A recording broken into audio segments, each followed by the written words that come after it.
ito nga, ang usapan, di ba klarong-klaro, ang usapan dito, kapag hindi po kasama doon po sa napag-usapan sa komite at sa plenaryo ng both houses, hindi na dapat sinisiksik sa BICAM, di ba?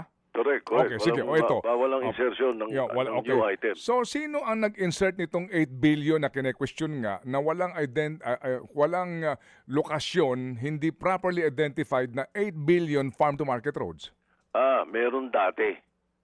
Meron sila doon sa sinubmit sa amin.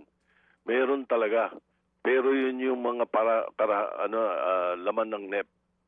Yun yung laman ng NEP nila, no? Ang ginawa ng Senate, pagdating sa amin, hindi kami pumayag doon.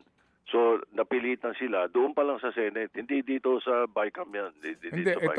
Ito yung latest sa Senate, pinalitan nila yung, nilinaw nila yung, yung tawag doon, yung, meron tawag doon, yung coordinates. Ayun. Nilinaw nila SP. yung coordinates. Opo, SP, bago po ito ha. Ito po yung kakakasabi lamang kahapon. Ang sinasabi po dito na discover nila Senator Kiko Pangilinan nga na meron pong walang coordinates dito at mukha pong ito nga ang tanong ng marami eh. Ang sabi niya rito a new list with the same amount was resubmitted with 8 billion worth of projects lacking coordinates. Ang sinasabi niya rito, kahapon po, itong pinakahuli, na meron pong biglang dumating doon sa BICAM version para po sa farm-to-market roads na 8 billion worth na yun nga, wala pong lokasyon. Kaya, kung yun ay kapalit lang, content, kung yun ay pinapalit lang nila ro sa original dahil nga ito yung walang coordination dati at ito yung pwede yan. Pag hindi pwede. Yung ang tanong namin sino na naman po nag-sync? Kasi dito ang dating, biglang sumulpot ito kasi nga klaro na lahat nalinis na nga po ninyo di ba?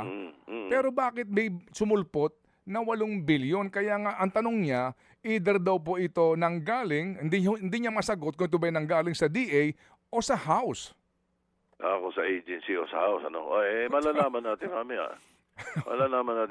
Basta kami hindi papayag. Basta new anything bago, papasok mo sa BICAM. Wala naman to sa dati ninyo, wala sa amin. Hindi pwede. Mga kapatid, brothers and sisters, saan ka pa? Dito na tayo sa totoo.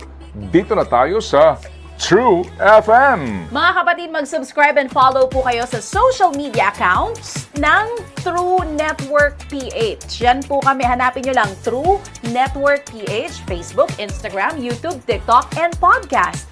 Mapa-Apple or Spotify man yan, mahahanap nyo kami. Lahat ng mga napapanood at napapakinggan nyo po sa programa, nasa social media accounts namin yan. So, paano mga kapatid? See you sa social media!